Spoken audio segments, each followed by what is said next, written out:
ఈరోజు సాలూరా మండల్ గౌరవ ఎంఆర్ఓ గారికి మా యొక్క 61+ వీఆర్ఏ వారసుల తరపున ఈరోజు ఒక రిప్రజెంటేషన్ ఇవ్వడం జరిగింది. గత సంవత్సరం కాలంలో 81 ప్రకారం మాకు ఇప్పటి వరకు కూడా ఆర్డర్స్ రాలేవు.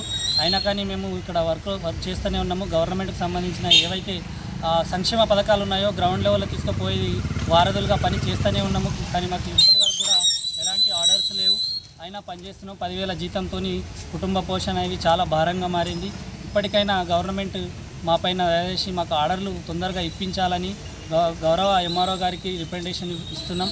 అదేవిధంగా ఏదైతే 20,500 చిల్లర మందికి దాంట్లో 16,000 మందికి ఇచ్చేసి మా 3,797 మందికి మాత్రం మర్చిపోయింది. కావున మాకు కూడా అతి సాధ్యమైనంత త్వరగా స్థానిక ఎలక్షన్ కంటే ముందే మాకు కూడా ఇచ్చేస్తే మాకు కూడా బాగుంటుంది అని మా కుటుంబ పోషణ బాగా భారం అవుతుంది. కాబట్టి మాకు సాధ్యమైనంత తొందరగా ఆర్డర్స్ ఇచ్చి మమ్మల్ని ఆదుకోగలరని కోరుకుంటున్నాం.